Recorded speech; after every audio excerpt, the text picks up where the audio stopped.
Assalamualaikum warahmatullahi wabarakatuh. Selamat pagi semuanya. Perkenalkan, nama saya Yoga Adwijaya dengan NIM 203111245.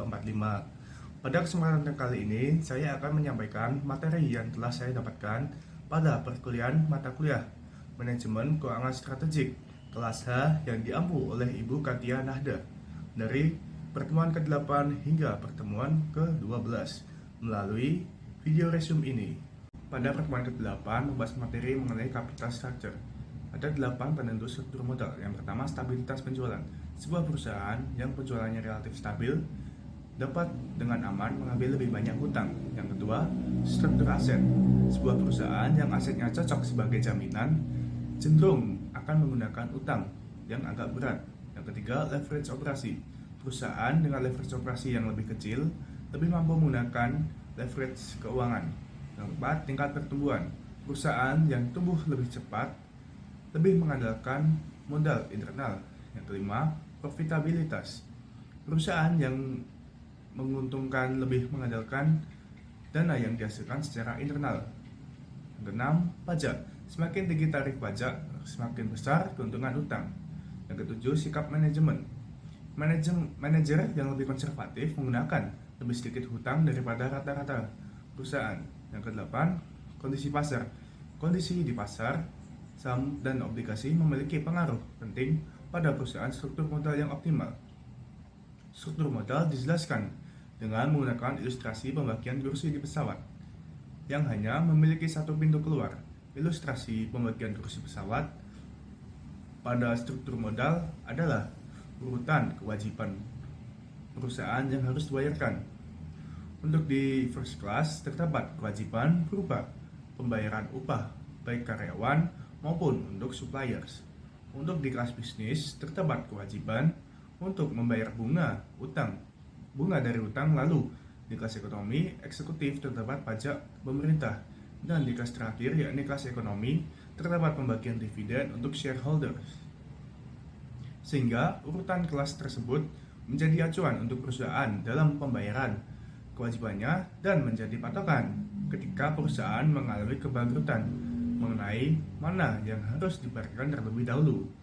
Perusahaan tentu menginginkan pembayaran yang lebih murah. Pembiayaan dapat melalui dua cara, yaitu utang dan ekuitas. Utang lebih murah daripada ekuitas sebab utang dianggap lebih murah karena terhindar dari pajak pemerintah. Akan tetapi tergantung dari kebutuhan perusahaan. Jika menginginkan pengembalian uang secara cepat dengan biaya yang relatif lebih murah, maka dapat memilih hutang. Akan tetapi jika ingin berproses, maka perusahaan dapat memilih ekuitas dengan alasan tidak ada tempo waktu yang ditentukan dan pembagian dari penghasilan cenderung bertahap tergantung dengan keuntungan perusahaan. Pada pertemuan ke-9 membahas materi cost of capital, resiko biaya modal dari perspektif berbeda. Yang pertama, penerbit dari sisi hutang, bunga harus dibayar.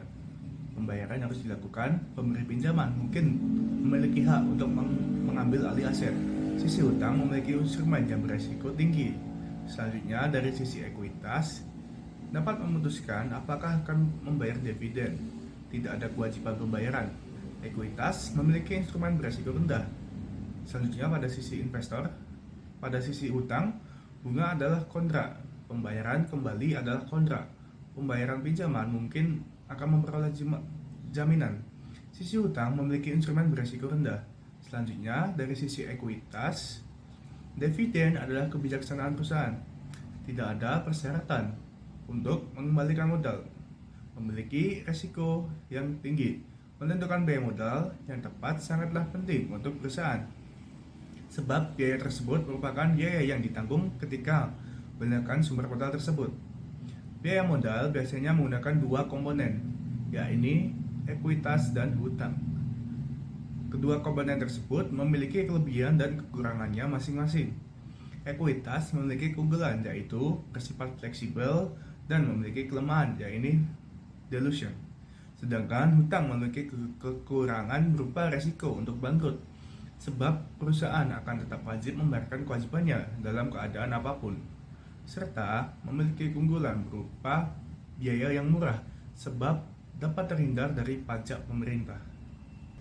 Baik, pada pertemuan 10 ada materi mengenai dividend policy and stock repurchase. 4 teori mengenai apakah investor memilih pembayaran tinggi atau rendah. Yang pertama ada dividend irrelevant theory. Investor tidak peduli tentang pembayaran. Yang kedua ada bird in the hand and theory. Investor lebih menyukai sebuah pembayaran tinggi. Investor mungkin berpikir dividen kurang berisiko daripada potensi keuntungan modal di masa depan. Karena itu, investor akan menilai perusahaan dengan pembayaran yang lebih tinggi dan akan membutuhkan pengembalian yang lebih rendah untuk mendorong mereka membeli sahamnya. Yang ketiga ada tax effect theory. Investor lebih suka sebuah pembayaran rendah. Pembayaran rendah berarti keuntungan modal lebih tinggi. Ini menyebabkan investor meminta pengembalian sebelum pajak yang lebih tinggi untuk membujuk mereka membeli saham dengan pembayaran tinggi yang akan menghasilkan harga saham yang lebih rendah. Yang keempat ada signaling theory. Investor melihat perubahan dividen sebagai sinyal pandangan manajemen tentang masa depan. Karena itu, kenaikan harga saham pada saat kenaikan dividen dapat mencerminkan ekspektasi yang lebih tinggi untuk EPS masa depan, bukan keinginan untuk dividen. Kebijakan dividen memiliki hubungan dengan firm life cycle. Kebijakan dividen akan mempengaruhi perkembangan setiap perusahaan. Maka dari itu, pembagian laba bersih dapat digunakan untuk menambah modal perusahaan dengan harapan meningkatkan penjualan dan laba bersih yang didapat. Itulah mengapa kebijakan dividen berhubungan dengan firm life cycle. Selanjutnya, pada pertemuan ke-11 membahas materi mengenai capital market and IPO proses. IPO atau Initial Public Offering merupakan penawaran umum perdana saham yang dilakukan oleh perusahaan kepada masyarakat umum. Dalam IPO, perusahaan akan memperoleh dana dari masyarakat yang membeli efek yang diterbitkan oleh perusahaan. Sementara itu, masyarakat akan menjadi pemegang saham perusahaan. Go public memiliki dua efek pada perusahaan. Yang pertama, mengubah struktur kepemilikan perusahaan dengan meningkatkan jumlah pemilik. Yang kedua, mengubah struktur modal perusahaan dengan meningkatkan investasi ekuitas di perusahaan. Keuntungan melakukan IPO: yang pertama, likuiditas meningkat. Kedua, pemegang saham dapat melakukan diversifikasi. Yang ketiga, lebih mudah untuk meningkatkan modal di masa depan. Yang keempat, menjadi publik menetapkan nilai perusahaan. Kelemahan melakukan IPO: yang pertama, kehilangan kendali. Yang kedua, biaya pelaporan lebih tinggi. Yang ketiga, wajib untuk mempublikasi semua informasi perusahaan. Underwriters Contract. Penjamin MC Effect adalah sering disebut dengan underwriter, yang merupakan pihak yang membuat kontrak dengan emiten untuk melakukan penawaran umum bagi kepentingan emiten. Untuk menemukan investor yang sesuai dengan penawaran umum saham dan dilakukan perusahaan, underwriter akan membantu perusahaan. Full commitment, tanggung jawab oleh perusahaan sekuritas. Yang kedua, best efforts, tanggung jawab oleh perusahaan yang melakukan IPO. Full commitment akan beresiko untuk perusahaan sekuritas. Penentuan harga: ketika akan melakukan IPO, tentu akan menentukan kesuksesan IPO. Penentuan harga yang cenderung tinggi membantu manajer mendapatkan modal yang semakin banyak. Akan tetapi, berpotensi mengurangi jumlah saham yang bisa terjual. Sedangkan money left on the table memiliki keunggulan berupa harga yang dijual lebih murah, akan tetapi kehilangan potensi untuk mendapatkan keuntungan yang banyak. Dalam melakukan IPO, tentu ada resiko yang harus dihindari. Resiko yang harus dihindari adalah penentuan harga yang tinggi. Sebab dengan penentuan harga yang tinggi akan berpotensi untuk mengurangi kesuksesan IPO tersebut, karena mengurangi jumlah saham yang terjual atau bahkan dapat mengalami kegagalan. Investor tersendiri tentu memiliki persepsi ketika IPO tersebut mengalami kegagalan atau right issue. Data historis IPO tersebut tentu akan menjadi rujukan investor mengenai saham IPO tersebut. Investor tentu akan lebih tertarik apabila historis dari IPO tersebut mengalami kesuksesan. Harga IPO tersendiri dapat meningkat apabila IPO tersebut mengalami oversubscribe, yaitu keadaan di mana banyak investor yang menunggu untuk mendapatkan saham tersebut. Hal itu dapat meningkatkan harga pasar dari saham yang IPO tersebut. Tibalah kita pada pertemuan ke-12 membahas materi mengenai behavioral finance, investor behavior, indecision making, and market anomaly. Terdapat dua jenis perilaku investor ketika akan melakukan investasi. Yang pertama, traditional finance. Investor tersebut akan rasional, pasar akan efisien, pengembalian yang diharapkan adalah hanya fungsi risiko. Yang kedua, behavioral finance.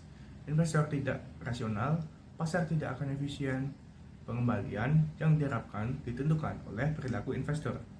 Mengapa irasionalitas investor bisa terjadi? Karena manusia punya emosi. Selain rasio, keduanya bekerja sama dalam membentuk reaksi jangka pendek maupun perilaku jangka panjang manusia. Emosi adalah sesuatu yang kompleks karena mengandung aspek kognitif, psikologis, sosial, dan perilaku. Manusia bersikap bias terhadap pengembalian keputusan sebab manusia cenderung memiliki sikap herding behavior, yakni perilaku untuk ikut-ikutan yang seringkali didasari oleh keputusan yang seringkali tidak mengkaji dampak yang akan diterima di kemudian hari. Tindakan yang dapat dilakukan untuk meminimalisir perilaku bias tersebut dengan menerapkan prinsip rasionalitas di mana setiap pengambilan keputusan terlebih dahulu harus dipikir dengan matang-matang dan mengedepankan sifat konsistensi yang menghindari resiko tanpa terpengaruhi oleh pihak lain. Demikian beberapa materi dari pertemuan 8 hingga pertemuan ke-12. Saya memohon maaf apabila terdapat tutur kata maupun tindakan yang tidak berkenan. Dengan ini saya menyudahi video resume materi part 2. Wassalamualaikum warahmatullahi wabarakatuh. Terima kasih.